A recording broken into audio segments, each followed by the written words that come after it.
escreveu aos Efésios.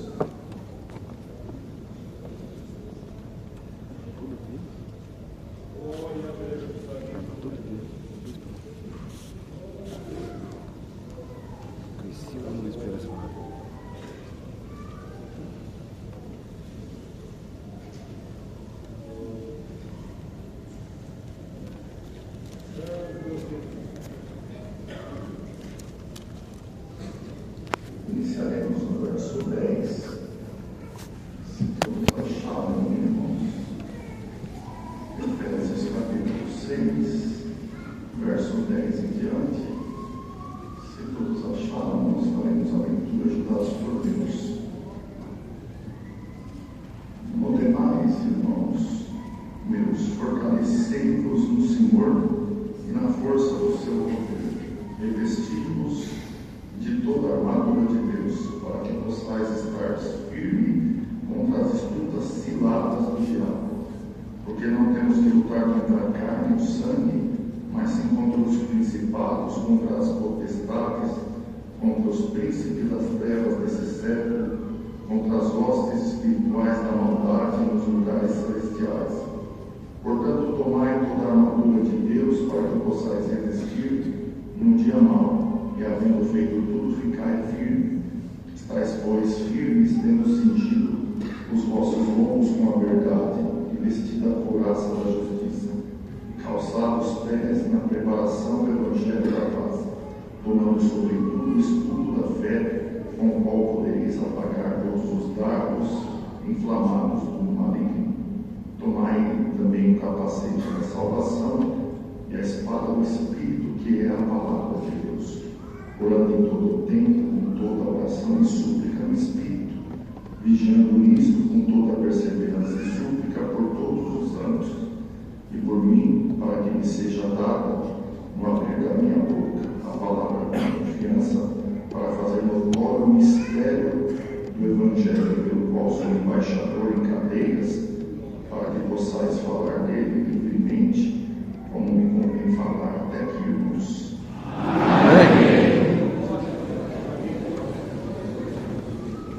Querido irmandade, daqui a palavra que Deus nos tem trazido nessa noite, irmãos, aqui no verso que nós começamos a leitura, o apóstolo Paulo foi o escritor. Ele não foi o autor dessa epístola, como não foi autor de nenhuma das 12 epístolas que ele escreveu, porque o autor dos 66 livros da Bíblia é o Espírito Santo, mas ele foi o escritor que escreveu a epístola. E nesse ponto que nós lemos, nessa perícope, essas subdivisões que existem na Bíblia, um título, cada subdivisão dessa é chamada de perícope. Nessa perícope que nós lemos, ele começa ela dizendo no demais. Mas se nós pararmos para analisar, não se inicia um texto com a palavra, com a expressão no demais. Quando nós usamos no demais, vê se não é mais ou menos assim. A mãe sai do trabalho, o pai sai do trabalho, deixa o filho, e fala para ele: olha, quando você acordar, você lava essa loucinha, enxuga e guarda, depois recolhe as roupas que eu deixei no varal. E no demais, você pode ficar à vontade, você pode estudar. No demais, depois só passa um paninho na casa. Então, a expressão no demais é continuidade de algo que já foi falado. Porque, irmãos, a Bíblia que nós temos hoje, ela tem um monte de subtítulos, como aqui, a armadura de Deus, tem capítulos, tem versículos, mas quando ela foi escrita, não tinha. Isso aqui foi muitos anos depois de Cristo, que alguém teve a inspiração, a boa intenção de dividir e facilitou muito para nós isso. Mas no começo não era assim. Era uma carga, irmão. Vai chegar um tempo, talvez daqui a 10 anos, se nós falarmos sobre uma carga, a geração que vem aí não vai vai saber. Como assim? O que é uma carta? Porque eles agora é tudo eletrônico. Mas nós sabemos como que é uma carta. Nós nos comunicamos por carta. A nossa geração vivenciou isso. E uma carta, quando você escreve uma carta para alguém, você não coloca título na carta. Você não coloca capítulo na carta. Você começa um texto e encerra com uma assinatura. Um agradecimento e uma assinatura, conforme Paulo fez em todas as cartas dele. Então aqui ele diz: no demais, irmãos, fortalecei-vos de toda a armadura de Deus. No demais o quê? É porque antes dele de falar sobre a armadura de Deus, antes dele falar de revestimento, ele estava falando de vestimento. O que é revestir, irmão? Você sai de manhã para trabalhar, você vai lá e põe uma camiseta. E aí alguém olha para você e fala assim: ó, leva uma blusa, porque de tarde vai esfriar. Você já está vestido uma camiseta, uma camisa. Quando você põe a blusa, você está vestido por cima de uma vestimenta. É isso que é revestir. É vestir sobre algo que você já está vestido. Então esse no demais, Paulo, antes disso, ele estava contando tudo que é a vestimenta de um homem de Deus, tudo que é a vestimenta de uma mulher de Deus, como que nós nos apresentamos espiritualmente diante de Deus.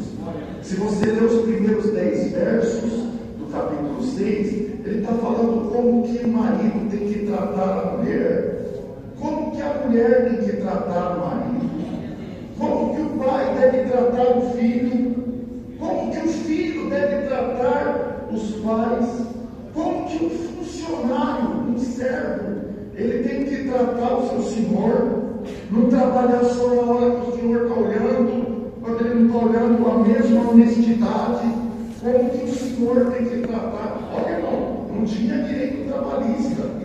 Ele não estava falando de funcionário assalariado, ele estava falando de servos, mas estava dando instrução para o Senhor: olha, trata ele com humanidade.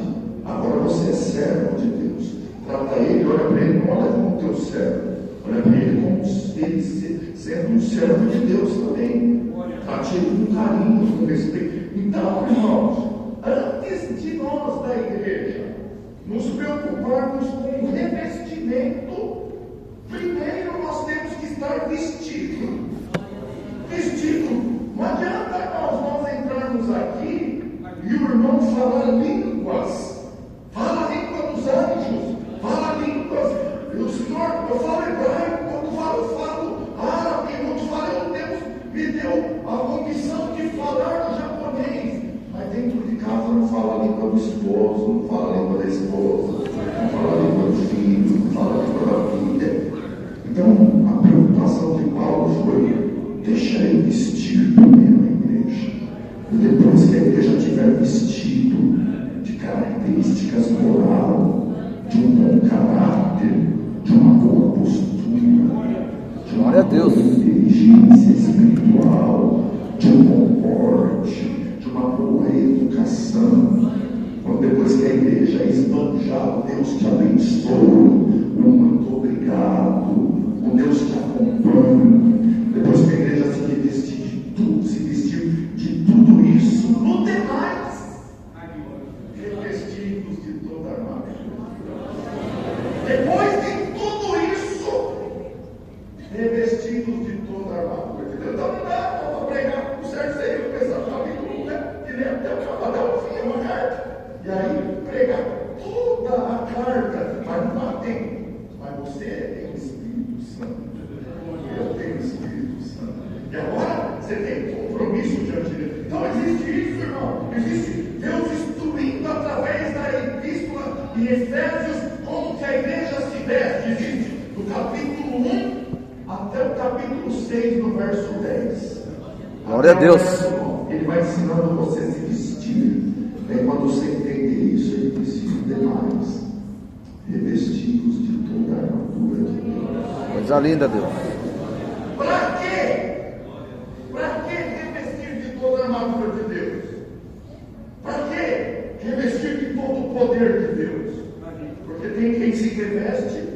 mas não entende o propósito. Por que eu me revisto? Para eu ser admirado? Para eu ser elogiado? Para eu ser convidado? Para alguém me chamar eu para ir jantar depois do culto? Mas se não é vestido, depois do culto eu vou chamar ele para a minha casa jantar. Levar umas pizzas, uma Coca-Cola, e jantar em casa. E aí eu falo, aí você vem e fala, puxa, é bom ser revestido, porque quem é revestido é bem tratado. Quem é revestido é honrado. É para isso. É para vencer debate. É para o meu próprio ego. Para eu debater sobre pontos teológicos e dizer, aquele irmão simplesmente não sabe o que eu sei. É para isso o revestimento. Paulo explicou, está tudo aqui. Nunca a congregação, nunca esse povo se incomodará de você se revestir da profundidade da palavra. A preocupação de nós, anciãos novos, cooperadores, anciãos antigos, não é a igreja crescer no conhecimento, é com que intenção que você está crescendo no conhecimento. Porque a ciência incha, mas o amor edifica. Revestido de toda a armadura de Deus. E parece que alguém lendo a carta perguntando, para quê? E ele respondeu, para que possais suportar o dia mal. Sabe por quê, irmão? Antes que Paulo falasse isso, Salomão já tinha falado. Lembra-te do teu Criador no dia da tua mocidade, antes que venha o dia mau. Salomão era um homem experiente. Ele sabia que o dia mau chega para mim e para você. A nossa vida, o céu não é na terra.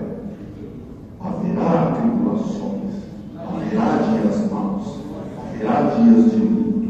Provaremos de injustiça na terra, provaremos de coisas que nos decepcionará. Teremos decepções até dentro da igreja. E se nós não tivermos revestido do Espírito Santo, o vento passa e junto com o que não suportou, ele leva a nós também. Mas se nós tivermos revestido, nós suportamos o dia mau. Revestivos de toda a armadura de Deus, para que possais suportar as astutas ciladas do diabo. Está escrito aqui. Porque nós não temos que lutar contra a carne e nem contra o sangue. E se você acha que o que te aflige é o teu vizinho, é o teu parente, é o teu patrão, é o teu funcionário, é o teu colega de trabalho, é a tua irmã, é a tua prima, é o teu esposo, é o teu filho, é a tua mãe, você não entendeu que a tua guerra não é contra a carne e contra o sangue. Se Deus tirasse o meu vizinho do meu caminho, a minha vida melhorava. Se Deus tirasse o meu patrão do meu caminho, a minha vida melhorava. Você não entendeu o evangelho? Não é contra o teu vizinho, não é contra o teu filho, não é contra a luva, é contra a mão que vai dentro da luva. Não adianta você achar na cena do crime a luva que o executor deixou e você pegar um pedaço de pau e lá bater na luva. Ó luva maldita, ó luva amaldiçoada, a mão que executou o crime já não está mais ali, mas hoje Deus manda essa palavra. Observa, volta aqui, a igreja do portão esclarece para nós com quem nós estamos pelejando.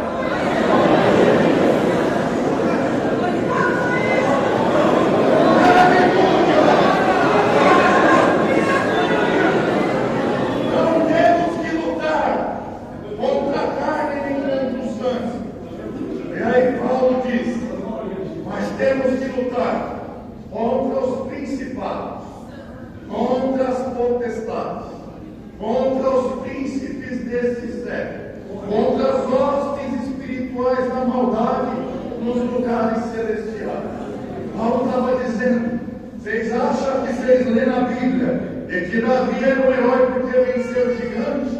Gigante tinha dimensões, Davi tinha pontaria, gigante ergueu, irmãos, a viseira do capacete, Davi tinha uma pedra escolhida, glória ao nome do Senhor. A luta de Davi era com a espada, era contra o filisteu, era contra o urso, era contra o leão, era contra o gigante. Ele identificava pela forma de andar, pela forma de vestir, pela forma de honrar. Ele sabia o inimigo. A nossa guerra é espiritual. Se você não tiver uma vida de oração, uma vida de consagração, se você deixar o vento que vem soprando contra a igreja, do materialismo filosófico, que tudo é coincidência, que é assim mesmo, que isso não é nada, que a coisa é desse jeito mesmo, se você não entender que nós estamos numa guerra, que aqui está o exército de Cristo na terra, e Paulo falou que ninguém que se milita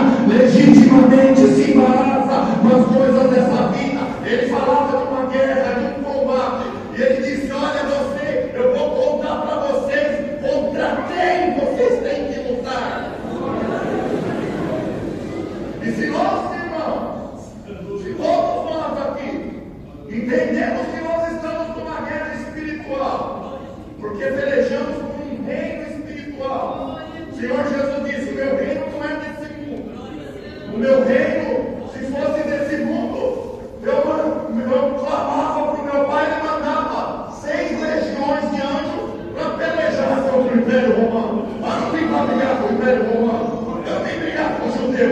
Eu não vim brigar com a samaritana. A samaritana quis brigar com ele. Ele disse: tu és um homem e eu sou uma mulher. Tu és judeu, eu sou samaritano. Você vem falar comigo. Ele disse: eu não estou aqui para brigar. Eu não vim para brigar. Se você soubesse quem fala contigo, você me perderia. Eu te daria a água da vida. E nós entendemos que nós estamos numa guerra espiritual. E que essa guerra espiritual não dá para vencer com espada. É com oração, é com santidade, é com consagração. E se Paulo contou que existe principado, potestade, príncipes deste mundo, hostes espirituais da maldade. A pergunta para a igreja hoje é, e para mim, e para nós que estamos aqui: você sabe o que significa um principado? Sabe o que significa potestade? Sabe o que significa príncipes desse mundo? Sabe o que significa hostes espiritual da maldade? Como que nós vamos pelejar com aquilo que nós nem sabemos que estamos pelejando? Glória ao nome.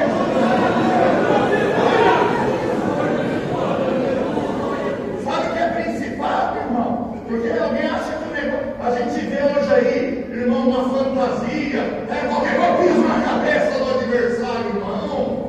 Nós estamos falando de guerra espiritual, de um reino estruturado, que se prepara para pelejar contra a igreja, de um mundo que está sendo preparado para a vinda do anticristo.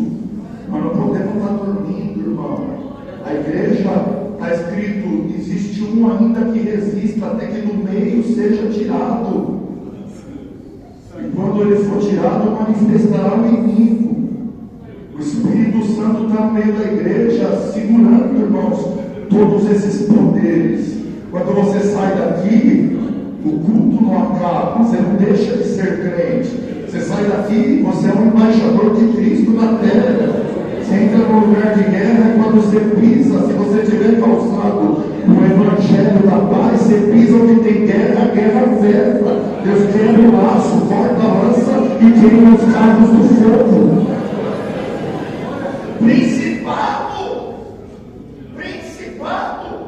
é o ponto mais alto da organização que luta contra a igreja. Daniel dobrou o joelho, Daniel, homem santo, dobrou o joelho e disse: Senhor, já passou 70 anos da tua promessa que o Senhor falou na boca de Jeremias, e depois de 70 anos o Senhor tiraria o povo do cativeiro.